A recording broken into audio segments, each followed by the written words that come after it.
Isa ka rin ba sa mga taong mahilig sa history? Well, kung oo, para sa'yo ang bidyong ito. Ito ang partial history ng Cagayan. Please like and share. Magandang buhay, for today's video ay papasukin po natin ang Cagayan Museum. Nandito tayo sa Rizal Park at dito po sa bandang likod ko, dito sa harapan ko ay nandito yung museum ng Cagayan since 1973. So makikita niyo po dito yung pinagdaanan po ng Cagayan from 709,000 years ago papunta po dito sa kasalukuyan. So muli, ako po si Joshua at welcome po sa second oldest provincial museum po ng Pilipinas, ang Cagayan Museum and Historical Research Center na naipatayo noong February 1, 1973. Makikita niyo po yung rason kung bakit may elepante po dito. Tapos makikita niyo yung itsura niya nung aming shape ng aming memorial plaque. Sa kasabihan nga po dito sa unang nakasulat dito, so si Governor Teresa Tupaya po yung nasulat yan. He who comes in search of the Cagayano will find him here. So malalaman po natin yung historical, kasaysayan, kultura, at yung ating magiging future po bilang Cagayano dito po sa Museo ng Cagayan. Yun, punta na po tayo dun sa may apat na token na yan. So yung correct term pala is not prehistory kasi parang binabalasubas sa ating mga Espanyol, kundi deep history. So yung deep history po, nagsisimula po siya 65 billion years ago, yung lumitaw po yung mga lupa ng Pilipinas. So galing po siya noon sa may ocean. Makikita po dyan yung mga fossilized po ng mga bato or mga corals dun sa may Pinakanawan River sa Canlao Cave. Yung mga limestone formation. So dati po siyang ocean. So ano pa ba yung mga elepante na nahukay po dito? During the Great Ice Age, hindi po perfect ice age na may yelo na sa Pilipinas. Nasa tropical area pa rin tayo, kaya mainit-init pa rin. So wala po yelo. Pero dahil po sa ice age na yun, nagkumpulan po lahat ng tubig sa ating mga poles. Sa mga polar caps po natin, doon sila pumunta. So bumaba po yung tubig hanggang nagpakita po yung land bridges po ng Sundalan. Ano po ba yung Sundalan? Dito po yung land bridges na yun. So walang land bridges po dito. So dito na. So nag-travel po sila from mainland Asia, yung mga elepante na yun. Dumaan po sila dito. At dito po sila namatay.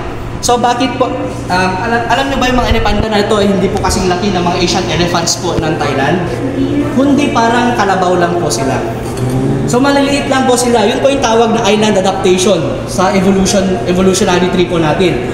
So lumiit po sila hanggang naging dwarfs po sila. So dalawang klaseng elepante yung nahukay dito. Yung isa yung stegodon. Ito yung grass na elephant. So nabubuhay lang po sa grasslands. Makikita niyo po kung bakit grass lang yung kinakain niya. Dahil sa kanyang enamels po dito sa kanyang teeth. Ito, skull niya ito. Diyan po, makikita niyo po, nabuo pa rin yung kanyang teeth. Yan. Hindi pa siya natutunaw. Yan. Tapos yung kanyang tas, yung kanyang sungay, straight po siya, hindi po yan pa-curve.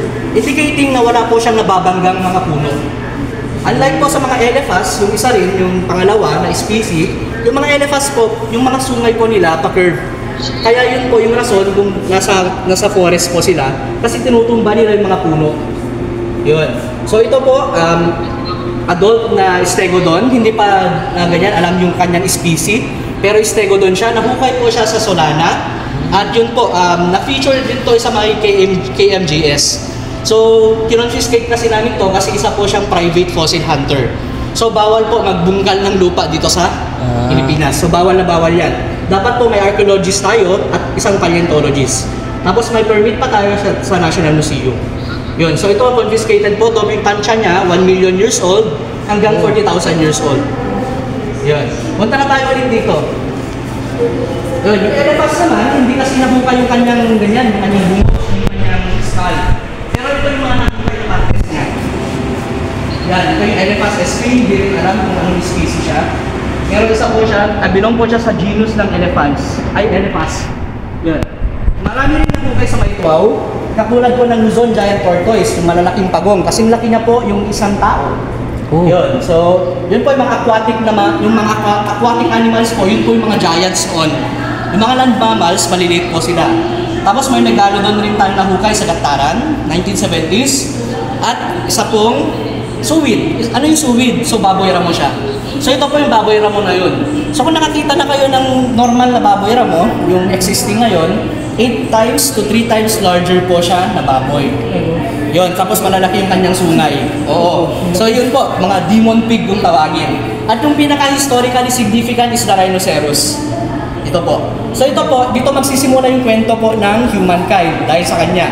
Bakit? Kasi nahukay po siya, 95% yung kanyang nahukay. Complete fossil po siya. Tapos may cut marks po sa kanyang rib cage, sa kanyang mga hita, tapos may bitak rin yung kanyang femur. Ano po yung indication nun? Pinatay po siya through stone tools. So doon po naging search for the human, ancient human, na yun po yung nagdala po sa atin sa Kanlauman. Kasi 709,000 years ago kasi to, yun, parang sinasabing may tao na, 709,000 years ago. So yun po yung bakit naging archaeological hotspot agad ang Cagayan dahil po sa rhinoceros na ito. So pinaglalabanan po kung sino yung pagpupuntahan niyan.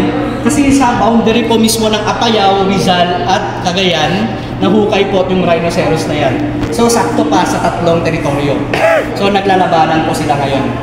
Kaya nung nagawa lang namin yung kanyang ngipin. Yan. So punta na tayo kay Kanlauman. Ito si Kanlauman, the Philippines oldest man. Hindi po siya Homo sapien, katulad natin. Yun. So ano po ba yung indication kung bakit tao to? Ito lang naman yung kalansay na nahukay sa kanya. Number 1, nahukay po siya sa kuweba. Bakit sa kuweba? Kasi yung tao lang kasi naninirahan sa kuweba at ginagawang burial site ang kuweba. Alam nyo ba yung ating traditional tattoos, yung mga Cagayano traditional tattoos, naka-base lang po sa fern. Yung fern po, nabubuhay lang po sa mga kuweba ng Canlao. Kasi yung fern, ganyan yan by season, nabubuhay lang siya tuwing rainy days. Pero kung everyday na nabubuhay sa mga kuweba po, yun, may mga tattoos po noon tayo dito, sa ating palm, outer palm. Tatlong individual rin to, na nagsasabing isang pamilya po siya, pero malayo na yun. 134,000 years old din siya. So hindi naman sinasabi ng mga tao na, mga experts na siya yung pumatay sa rhino, pero parang. Kasi madami kasing nabuhay sa mga time na yun. Hindi natin, for sure, hindi natin alam. Magre-resume po yung expedition ng Kanlauman sa May 18. So sana may magbunga po na resulta. So 10 years po siya na expedition. So 1 month per year. So tuwing summer lang po sila nagbuhukay. Yun. So makikita po dyan kung ano yung estimated height niya rin. 4 feet 5 inches lang po yung kanyang height. So hobbit or parang bata. Ganito lang. Yun, parang... Sorry po. So yun. So yun po. Tapos ano po yung pangatlong indication na tao siya? Ito po yung metatarsal. Kasi kung ikukumpara mo yan sa metatarsal ng unggoy, mga orangutans, yung ating mga pinsan, yung mga ganyan po, malalaki, ganito po yung sa kanila. So ano po ba yung indication nun? Hindi sila makatayo ng dalawang paa. Kasi malaki masyado yung kanilang paa eh. Yun, hindi sila makatayo ng ganyan. So yun, maliit lang siya, kaya makakatayo siya ng dalawang paa, indicating na human siya. Yun, ganyan lang po, hindi po siya katulad natin, kundi parang katulad lang natin. Yun. So yung evolutionary tree kasi parang tree talaga siya, na nag-branch out into different branches. Tapos yung isa lang yung totoo doon, namatay po lahat ng branch, tayo lang po inabuhay. Homo sapiens species lang. Yun. Along the Canlao Caves rin are 93 na kuweba. So yun nga, ano pala, 93. 63 po doon ay archaeological sites. Pati rin yung Capitol building natin, may nahukay rin ng mga stone tools doon. So ano ba yung mga stone tools na ito? So ito po yung ancient na cellphones noon nila. Or yung mga cutting knives po, yung mga technology nila. Stone Age technology. Pero yung technology nila nakakabilib. Kasi may bato sila na fishing hook na nahukay po sa may magapit. May fishing hook sila nagawa sa bato. May mga spindle, ganyan rin, yung pang ganyan po ng mga tela.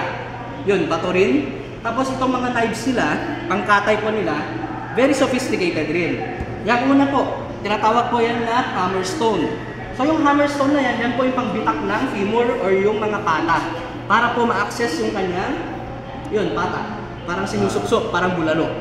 So, pwede natin sabihin na nabubulalo na sila, pero yun lang, raw. Yun, pero pwede rin nilang i-grill, o yun lang. Tapos yung pangatlo naman, yan naman yung parang knives sila. So yan po ay tinatawag na shards. So yan po yung pangkat nila, very sharp po yan. Kung pwede lang sana ng hawakan, parang microscopic po yung kanyang cutting ganyan niya.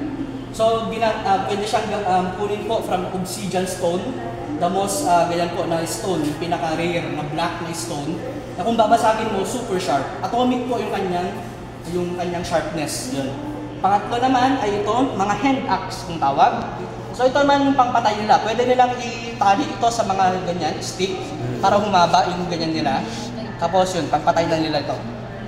Sa gitna naman yung petrified wood na mga fossils.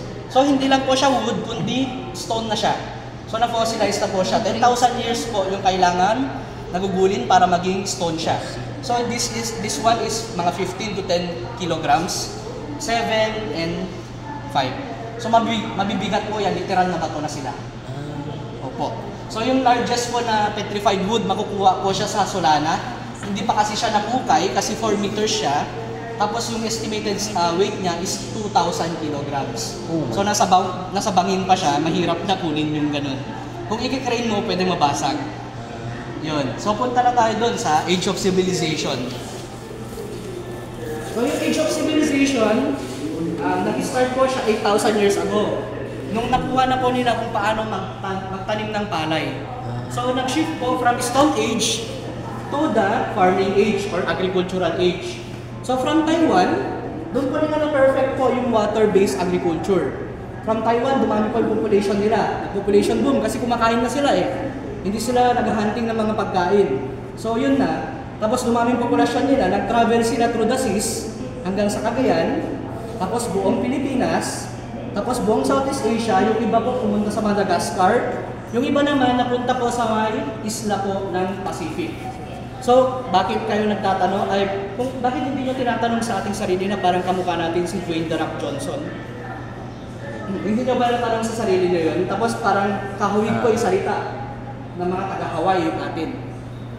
Alam nyo ba na over 1,268 po ng mga Austronesian groups or ethno-linguistic groups katulad ng Bicolano, Bisaya, ang Filipino, Javanese, Indonesian, Malay, isa lang po yung word for the eye, number 5 at number 8. So yun po yung unang ebidensya po na may mga tao na naglalayag, may trading routes sa tayo. So yun po, pinopopulate po natin yung islands through the Austronesian migration. So ito rin yung isang rason kung bakit may lumabas yung theory na yun.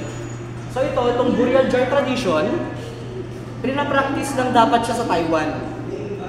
Pero yung sinabi ko kanina na places, pinapractice din doon. So ito po yung example ng isang balut shape na burial jar. Doon, hindi parang balut siya eh, pero egg po siya. Yun. Kasi may ganyan pa siya, may cover dapat siya na circular din. Parang manumbong burial jar. Yun. So ito po, ganito siya. Tapos, nilalagay ka dito in fetal position. So, naagdas ka na, lalagay ka na dun, fetal position. Then, tatanggalan ka ng ulo. Bakit? Kasi may headhunting culture kasi ang Cagayan, way back before. Hindi lang mga taga-Cordillera. Yun. So, tapos lalagyan ka na ng gold, lalagyan ka na ng mga ganyan, mga pabaon, mga beads, mga necklace, mga porcelains. So, sa kasamaang palad po, 200 po sila noon sa Fuga Island. Pero dahil po sa mga kasakiman ng mga ilan sa atin, dalawa lang po yung nakasurvive. Binasag-basag po nila lahat, nakuha lang yung gold. Yung dalawa nito, kay Imelda Marcos yung isa. Tapos yung isa nandito sa museum. Yun. May tanong na dito? Yun. Pero madaming burial jars around the rivers din natin at yung 4 na isla po ng Babuyan. Kalayaan, Camiguin, Fuga, and Talupirig. Yun. Marami sila. Yun. Punta na tayo dito sa ating traditional dress. So, pwede na natin itong gamitin bilang ganyan para hindi na tayo magsawa sa igorot na ganyan. Kasi kung nakikita ko po, tuwing ethnic dance po natin, ay ethnic attire, palaging nakabila po ang mga igorot. Iba rin po yung bihis po ng isang igorot na taga-Kalinga, taga-Mountain Province, taga-Benguet, iba-iba po yan. So, kailangan po natin gumawa ng bago. So, ito po isang reconstructed po na isang Mengal attire. So ano po ba yung Mengal? Sila po yung mga boss noon in Ibanag Society. So sila po yung mga warriors. Makikita nyo naman, matipuno. Walang bilbil tulad ko. Yun. Bakit? Ito yung rason. Waist thinner. So yun, pinapaliit na rin noon nila yung chart nila para maging fit. Okay. Magkasing-hawig rin tayo ng mga taga-Cordillera kasi at one point, nagka-ganyan tayo during the Austronesian migration. Isa lang po yung grupo natin, tapos nagkahiwa-hiwalay na. Yun. So ito rin yung ating dress, mga iba na noon. Katulad din ng isang taga-Cordi, pero yung headdress talaga yung unit niya, pagka-unit niya. May iba siya sa isang taga-Cordillera o Itawit. Ito po yung sinasabing turong ngaya or feathers po ng isang fighting cock, yung rooster. At yung yellow po dyan ay feathers ng isang Isabela Oriole. So, ganyan lang po siya. Distinct lang po, endemic lang po siya dito sa Cagayan. At isang rare po na bird during the early 1600s din. Kaya kung may ganito ka na ganyan na feathers, isa ka na part ng Nobel Society ng mga ibanan. Yun. May tattoos rin sila. Tapos konti pa nga po dapat hanggang dito yung kanilang bracelets. Yun. So makikita nyo po dyan na madaming gold na noon dito sa Cagayan. At ito naman yung kanyang asawa. Yun, may bidang. Bidang po yung tawag dito. Parang ginagamit na natin sa ating mga tuwalya. Yun. Pero ito, dapat doble yung bidang mo para sabihin Nobel ka rin. Madami rin mga bracelets at anklets pa. So nagtataka kayo kung ano to. Ito po siya, isa po siyang special pouch for mama or nganga. Yun po. So bago kasi makipagpatayan po yung mga Cagayano noon, kailangan po nilang mag-consume ng madaming nganga para maging ganyan sila, matapang, ganun. Kumbaga. So yung mga iba na pala sila yung pinakatoles na indigenous people sa buong Pilipinas. Standing at 5'6". Yan. Okay na? How about ito, sir? Nakalimutan ko. Dito na yung nag-evolve. Nung dumating yung mga Espanyol, nagpantalon na sila. Okay. Pero ito pa rin, headdress pa rin yung number 1 na sign ng isa kang Nobel.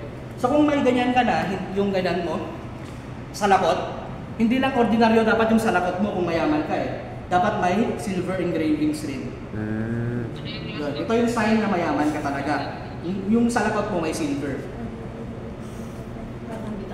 Yun, yung mga babae naman may veil naman sila. Yun. So punta na tayo dito sa mga agtas natin. Perhaps the most discriminated group dito sa akin sa Cagayan. Kasi yung dami natin pang ganyan sila, mga fugu, ganyan sila. Mga walang sibilisasyon kung pwede pang iganyan natin sila. Pero may sibilisasyon mga to, may kultura rin sila. Ang ganda ng kultura nila. Over 200 yung villages po nila sa buong Cagayan. Sa may mountains, Cordillera and Sierra Madre. Alam mo ba yung burial place po nila, nasa ganyan rin nila, sa village din nila. Pero sobrang ganda kasi may pagan po na ganyan. Yung setting po and rising ng sun, nakadirekta po dun sa burial site po nila. Bakit? Yung west direction, dun po nagsiset yung sun, di ba? Yun po yung direction of death. Yung rising naman is direction of life. So sa may village po nila, yung mga living quarters po nila, mga bahay-bahay nila, nasa eastern direction po ng village. Then doon naman sa may western direction, doon naman yung burial sites po nila. So yun, yung burial sites po nila, diretso tabon. Yan. Kaya naging mountains po yung mga burial sites po nila. So tinatansya rin namin ng mga 800 years old po yung mga burial sites sila. Matagal-tagal na rin. Yan. Ito naman yung kanilang traditional na aquaflask. Yan. So hindi na ganyan yung ganyan nila, hindi na ganyan yung mga damit nila, kundi naka-t-shirt na rin kagaya natin. Yan. So importante po sa ating malaman yung kanilang kultura para hindi po mawala. Yan. So kung bibisita mo po sana tayo sa mga community services natin towards sa kanila, pwede natin isulat kung ganyan, yung mga kultura nila, tradisyon nila, para kung bababa na sila dito sa bundok, ay sa ganyan, sa lupa, ay sa bali, patag, hindi nila makalimutan. Maganda po yung conservation efforts namin with si Chocurex sa San Jesmira. Pero yun nga, 200 po yung villages po na kailangan i-document. 3 pa lang yung document namin. Medyo mahirap. Yun. Punta na tayo sa mga trading routes. So alam naman natin nakipag-trade tayo ng China, nakipag-barter. Pero yung barter kasi parang sinasabi mo na goods natin, laban sa kanila, ganun. Pero hindi natin alam na may money involved. Ano po ba yung money nila? Gold nuggets. So sa kadami po ng gold doon sa Cagayan, trade po nila yun for food, yung gold. Yun. So ito po yung mga trade po nila, mahilig po noon, mga taga-Kalinga, taga-Cordillera. At pati mga iba na gatitawid sa mga gold ay mga potteries. Kung pumunta po kayo sa Marawag Church, yung cross po doon na ganyan, sa may harap ng church, makikita nyo doon ng parang ganyan niya. May maliit na parang panel, may mga porcelains po na nandun sa ganyan niya. Kung kakapain nyo, may mga porcelains na ganito. Yun. Madaming ganyan, talagang na-engrave po yung Chinese na porcelains po natin sa ating kultura. So, the oldest one is 1100 AD. So, over 1,000 years ago. At ito naman yung newest is 1500s naman siya. So, ito po, makikita yung evolution ng mga designs ng Chinese porcelain. So, this is from the Song Dynasty, then the Yuan Dynasty, and then the Ming Dynasty. Ming. Ming Dynasty, parang Renaissance period ng mga Chinese. Yun. Punta na tayo sa mga basurahan. So, ito po, basurahan po siya. Hindi rin alam ng mga taga-Nanlo, kasi doon po yung pinakamaraming deposits. So for 80,000 years, kumakain lang sila ng kabibe, tinatapon po sa tabing dagat, hanggang nabuo po siya into 30 kilometers, yung kanyang kahaba, 5 meters wide, average pa yun, 8 meters deep. So ganun po kaganyan. Makikita po dyan yung lifestyle ng mga Cagayano. Number 1, mahilig po sila sa kabibe. Number 2, wala pong baboy noon, kundi mga usa. Usa po yung kinakain nila. Number 3, mahilig sila sa baboy ramo. Number 4, mahilig sila magbasag ng pinggan. Number 5, binabasura po nila yung kanilang symbol of nobility or yung kanilang corona.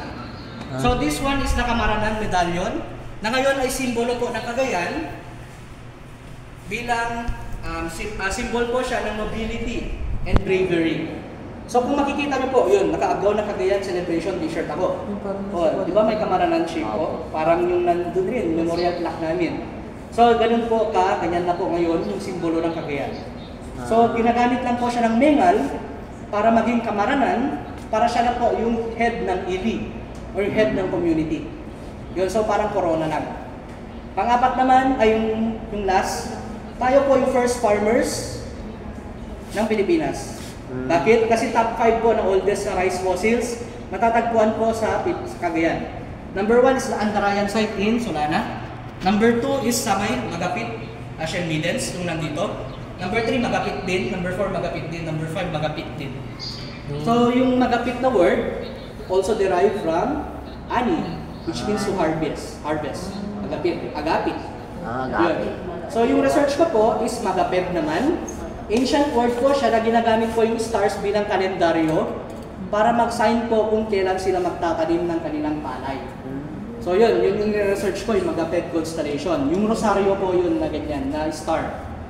So yun, kung lalabas kasi siya sa east, yun na po yung time ng agricultural season nila, i-prepare na nila yung fields. Kung magsiset na siya by April or May, yun na po yung pagtanim po nila ng palay. So by June, tumutubo na. Kasi tagulan na. So may tanong ba dito? Wala. Yun. So siya pala yung sumakop sa atin, si Juan Pablo Carrion. Yung Espanyol doon. Makikita nyo rin dyan yung Fort of Macari, 1938 na photo. Makikita dyan yung dalawang bangka na ginamit po ng mga prehistoric na travelers. So yan po yung river boat sa tinatawag, yung may limang ganyan, limang groups. Tapos on the edge po, yung malaki, yan naman po ay isang seaboat. So dyan na po yung naglalaya papuntang Alayan, Fuga, and etc. So namatay po yung mapa-report noong 1998, recently lang, kasi pinunta po siya sa Port Irene by Enrile. So target po ni Governor Mamba na buhayin ulit yung mapa-report, kasi yun po yung largest port during prehistoric and Spanish times po. So doon po dumadaan yung mga galyon, pang-trade po nila ng tabako at mais. So yung tabako at mais po, produkto po yan ng mga Aztecs po, at dinaranan po dito. So alam na ba yung mga Aztecs, yung mga may human sacrifice, ng mga pyramids. Sinakop rin kasi siya ng mga Espanyol. Yun. May tanong ba? Wala na. Punta na tayo sa may second layer, ang Spanish colonial era.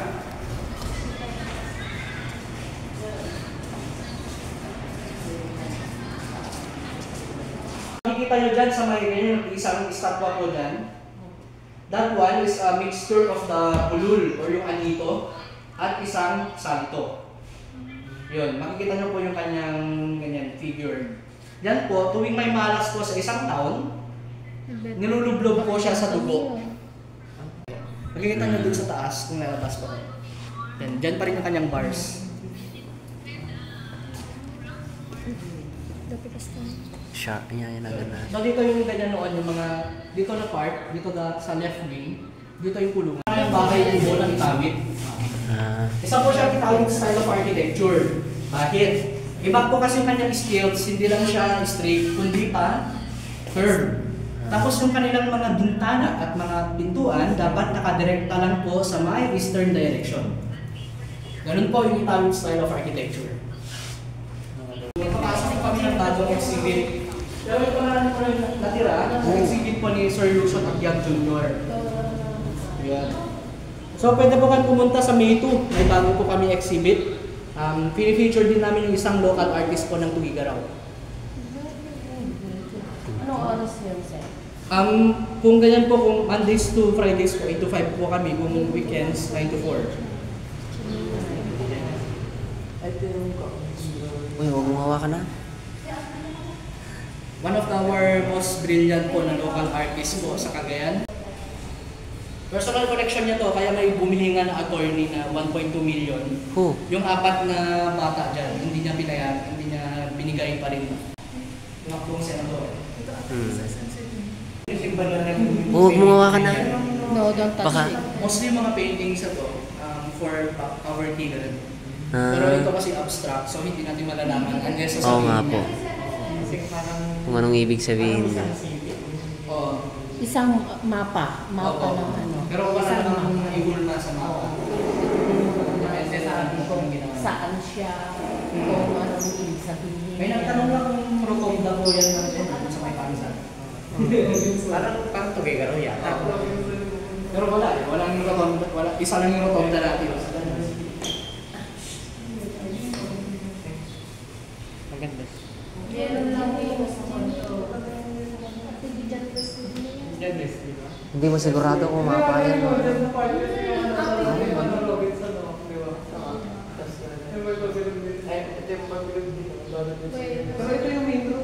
Para sa akin naman parang ito yung Robinson. No? Ito yung R. Hindi natin alam.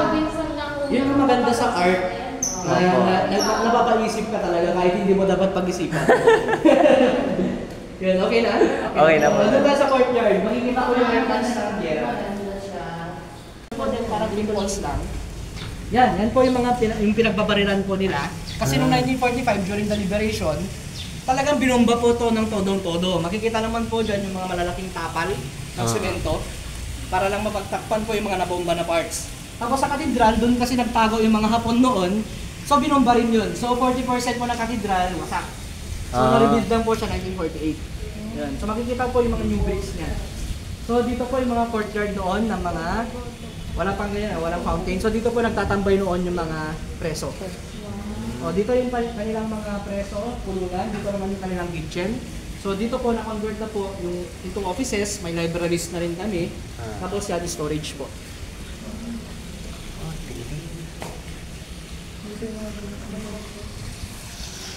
Yan. Gusto niyo bang pumunta sa library namin, makita yung ganyan, yung mapa noon? Opo, sir. Opo.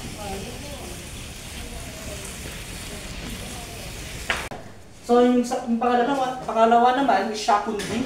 So hindi po siya Ilocano, Chinese po siya. Sinasabi naman siyang Twin Port. Yun. So yung Twin Port po, sa Sanchez Mira po siya matatagpuan. Yung pangatlo naman is Namwak. Do barangay na siya ng Sanchez Mira na rin. So yun, makikita po dyan na yung Cagayan po are one of the main trading points of Southeast Asia. So ito po ay tinatawag na Selden Map na 16th century, so 1500s po siya. Yun. So yung original niya, maliit lang po siya, ganito lang, nasa Oxford Library. Yun. Makikita po dyan yung Korean, so yung mga K-pop dito. Yun, yung Korean po dyan, yung parang nakasabit lang. Tapos katabi niya yung Japan, yung kanyang worst enemy. At yung isla naman dito ay yung Taiwan or yung Formosa. Nakikita rin dito yung mga books po ni Jose Rizal, yung original na na-publish. So malalaki po yung mga libro po ni Jose Rizal noon. Oh, Yun, ito yun. i-open ko tong isa. Yan yung mga original, sir? Original na na-publish. Opo, ay, na-publish. Mga 36,000 kasi yung na-publish noon. Oh my God. So, makikita po dyan yung kanyang sulat. Ang ganda. Oh, yan yung mismo yung pancraft niya. Tapos may mga erasures din siya. Pero yung erasures niya parang hindi. Ayan, Pero yung original. pinakahalata po is Elfili. Kasi hindi po siya ganyan. During that time kasi, sumisiglap na po yung KKK. So, iba-iba na yung kanyang iniisip. Yun. So, hindi po siya makagawa ng kanyang ending. So, makikita po dyan yung mga, yun, ang dadaming mga erasures. Yan. Isang Oh. chapter po to ng libro na alis. Dahil hindi na alam yung kanyang ending. Yun. So alam nyo ba yung Rizal Monument rin natin is one of the oldest Rizal monuments in the Philippines. So naipatayo po siya in 1918. 105 years old na po siya. At alam nyo ba yung nagpatayo doon? Kanyang kaklase. Ang fourth governor ng Cagayan, si Honorio Lasam. Na naipangalan sa kanya ang Lasam Town. Yan. So makikita nyo po yung class picture nila doon. 50 sila, 48 po yung may ambag sa kasaysayan. Yun. Hindi namin alam kung saan napunta yung dalawa. Yun. So ito po, nag-dedicate po siya sa Gomburza. Hindi po Majoha. Kasi yung ganyan, yung mga vloggers noon, Majoha yung sinasabi. So ito yung Gomburza. Si Rizal din yung nagpangalan sa kanila bilang Gomburza. Yun. So ito po si Padre Gomez, Padre Burgos, Padre Zamora. Yun. Gomburza. Gomburza. Si Rizal din yung nagpangalan kay Lapu-Lapu. Kasi nakasulat po kasi sa may ganyan, sa may chronicles po ni Pigafetta, yung ganyan ni Magellan, yung diary keeper niya. Si Lapu-Lapu. Pero yung na ganyan niya, baka namali ng bigkas. So Lapu-Lapu. Yun. Madaming ambag si Rizal sa ating kasaysayan, hindi lang natin alam. Opo. So ito yung nagpasiklab ng 1896 Revolution, kung saan madaming sinirang mga churches po dito sa Cagayan. Number 1 is sa Santo Niño Church or the Tabang Church. Number 2 ay sa may, madami, Nasiping, Tokulana, sa may Lalo, sa may Kamalanyugan, pati na rin sa Tuaw. Yun. So madaming sinira yung mga revolusyonaryo noon. So yung head po noon, yung first official governor po natin, ay isang Kabitenyo, si Daniel Tirona.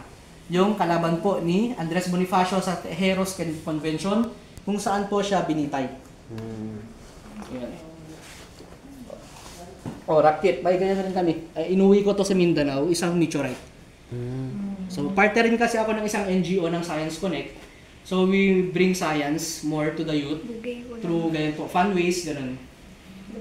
So, mostly mga telescopes kami, naggagayan kami ng mga stars, mga planets. Yung pinakamahalaga sa amin, yung Commonwealth Money of Cagayan. So hindi po siya pera, wala po siyang halaga. Pero during the war, ito yung ginagamit ng ating mga hindi nasakop na mga Hapon. So itong pera nito, 1946 lang po siya magiging may halaga. So ipapalit mo siya sa government. Yan. So inuutang po, parang ito yung parang utang, pautang po ng gobyerno during that time. Kasi walang pera talaga. Yung Mickey Mouse money lang yung ginagamit. Mga Hapon. Oh, yun. So may pirma po siya ni ganyan. Marcelo Aduru, yung head of the resistance government of Cagayan. So dahil sa kanya, 3 bayan lang yung nasakop during World War II. Apari, Gonzaga, and Tugigaraw lang. So grabe yung resistance noon ng Cagayano. Yan. Okay na tayo dito? Okay na po, sir. Hindi lang dapat na gagawin kami. Tinuturuan din namin yung mga bata paano mag-paint, paano po lumikha ng mga likhang sining. So yan. So ito mga painting na ito, tribute po ito kay Papa Teo. One of the most celebrated po na artist po sa Cagayan, na namatay lang po siya nung last week. So yun. Kagaya po yung ganyan rin yung nandun na 3 sa may jail cell.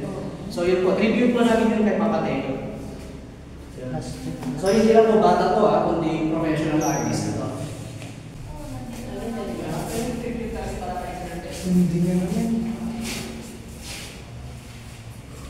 So may kakilala ba kayo taga Santa Teresita? Okay, wala. So yun, naipangalan ko sa kanya yung Santa Teresita, hindi po santo. Yan, yung ganyan kasi, she was married to Congressman Tito Dupaya, the one who legislated the creation of the new town called Santa Teresita, the youngest town of the province of Cagayan.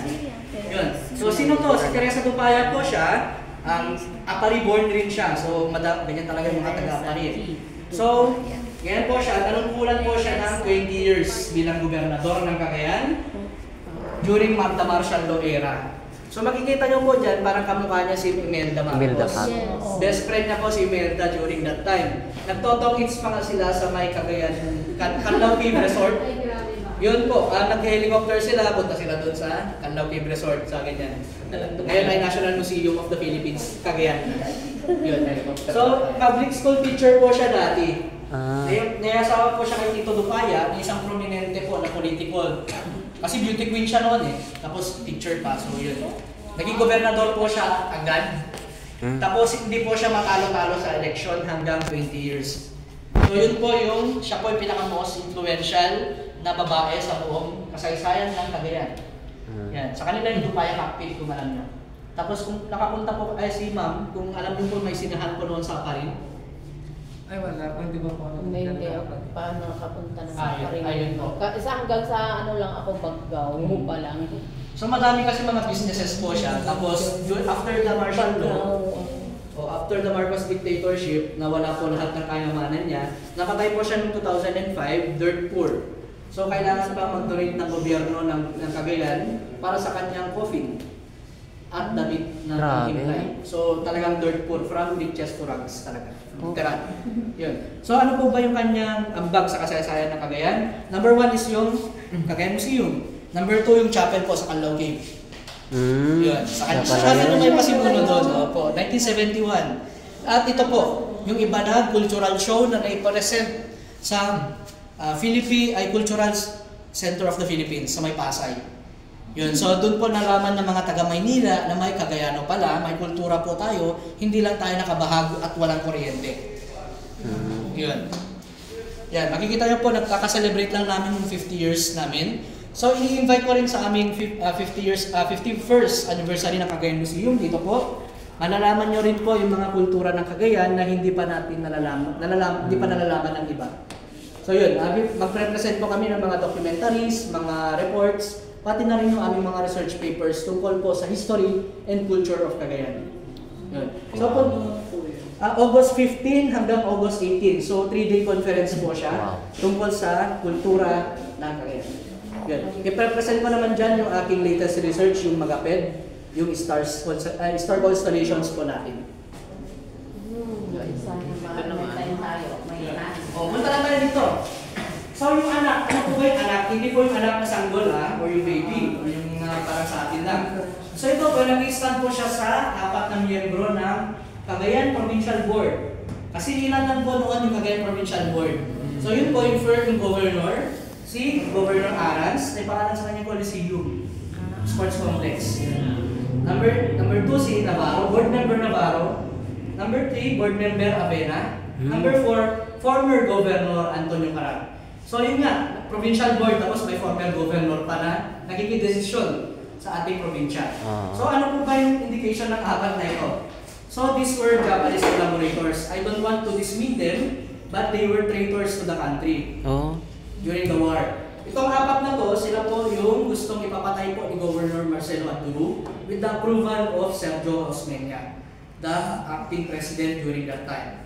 So, hindi natin alam kung bakit na-elect po sila 1948 hanggang 1951. Pero yun kasi, hindi po kasi tinuloy ni President Manuel Rojas ang execution po ng lahat ng Japanese collaborators after the war.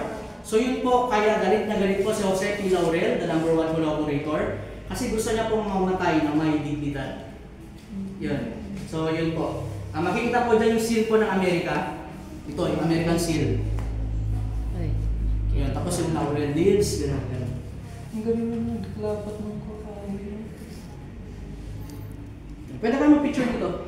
Itong table na to, sir, yung table na pala ito, one cut ay hindi po siya ganyan, hindi po siya pinagdudugtong. Isang tree lang po ito. So, imagine niyo po, sobrang laking puno ito. Ilang tao dito? Ang ganda. Ang laki. Ang laki ng puno na ito. Isa, 2, Nara po siya. Oh, grabe. 4-5 kayo. Opo na kayo dyan, picture kayo. The history of the Mamba family pala, nag-ugat po siya noong World War II. Kasi yung seat of government ni Marcelo Aguro, nakabase po sa bahay nila Governor Mamba during the early American period po. So, yung alam ko po sa may Methodist Church po sa Apari, nandun po yung oldest Methodist bell ng Pilipinas. Oh. Yun. Kaya mayaman Kasi doon yung pinakaunang sila. Oh, best friend ko rin kasi yung anak ng pastor doon, si Marvin Abella.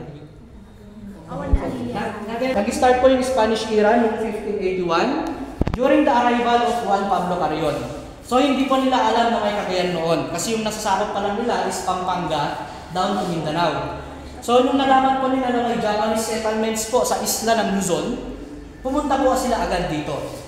So yun po, yung unang sumakop sa atin ay mga Hapon. Mga Japanese samurai na walang master, pwede po natin silang tawagin na Ronin.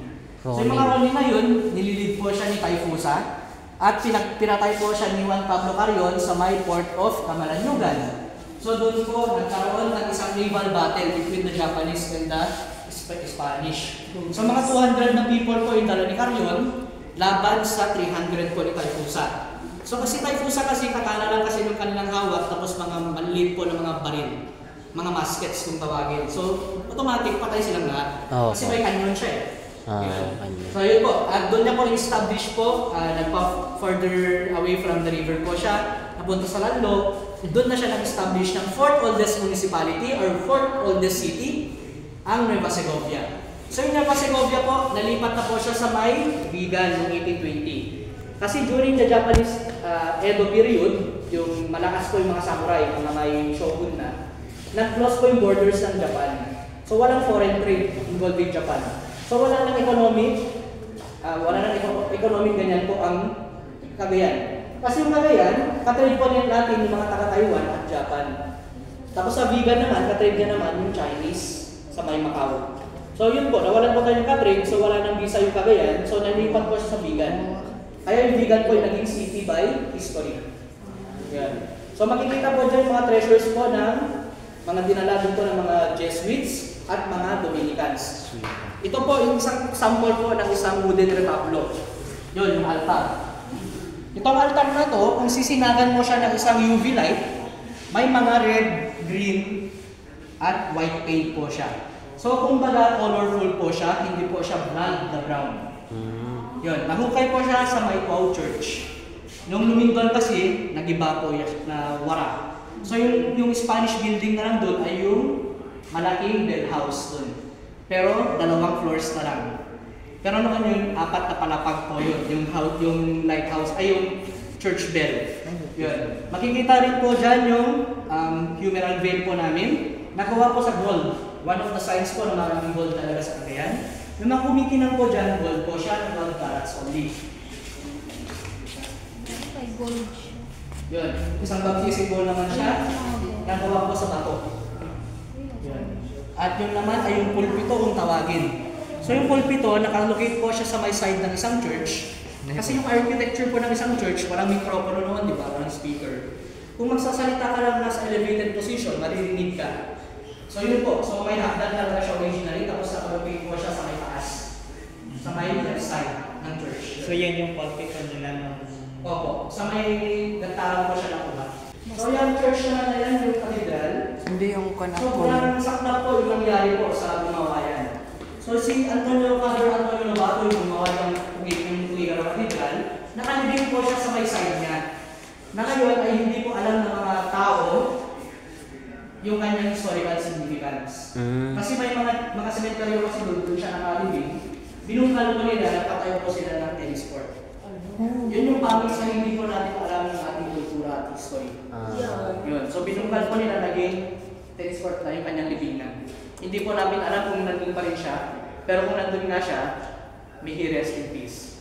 So yun po. So, siya po yung builder ng katedral at may statwa rin siya noon dyan sa Plaza de Mayor sa Rizal Park. So binaklas po siya noong 1896. Tapos nilipat po dyan sa Rizal. Yan. 1896 ito. Yan po. Sa Tuaw rin siya nakuha. Yan. So alam niyo po kasi, Medyo sensitive kasi yung information na to. Our Lady of Piat po yung topic. Yun. So bakit po na welcome agad sa Our Lady of Piat sa Piat? Isa lang po yung sagot dyan. Yung babae po talaga nire-revere as a divine figure. So yung nilagay po siya on top of the cliff, di ba may istorya doon, nag-stop agad yung mga naglalaban, mga hunters.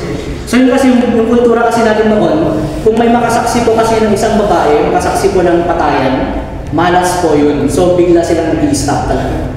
Walang ganyan, walang hinto, ganyan talaga, walang mag-order na huminto ka, ganun wala. Lahat sila maghinto kasi may nakasaksi ng babae. Yun. So yung kaya nilagay po siya sa on top of the cliff, yung pupunta po ganyan, may place po doon po yung killing fields of the Itawid and Kalinga people. So doon po sila nagpapatayan. Pati mga Malawig, doon din yung battlefield sila, mga headhunters. So kaya nilagay po doon yung simbahan para mag-stop po sila on the natives. Yun po yung ganyan. Tapos yung third generation na, naging faith na po yung kanilang pundasyon. Hindi na yung ganyan po, yung paganism concept. So yun na, naging faithful na yung kanilang pundasyon at doon na po nabuo ang Northern Pilgrimage of the North, ay yung Capital Pilgrimage of the North. Yan. Alam niyo ba yung prehistoric again and Philippines, wala pong concept of rape. Yung ebidensya po doon, wala po tayong local term for rape. Gahasa came from Spanish word pa yun, gahasa. It means to violate. Violate. Pero wala po tayong local term. Sorry, katulad ng iba na, Ilocano, Filipino, wala. So doon po makikita po yung ancient concept of the women's women. Yun, kakaselebrate lang natin ng ganyan dito. Women's Month. So okay na? I hope you learned ganyan. A small portion of Cagayan's history. Grabe, yun po yung atin pong experience dito sa Cagayan Museum. Grabe, overload po kaming lumabas dito ng information. Grabe, ganun pala kayaman ano po ang Cagayan, ang history ng Cagayan.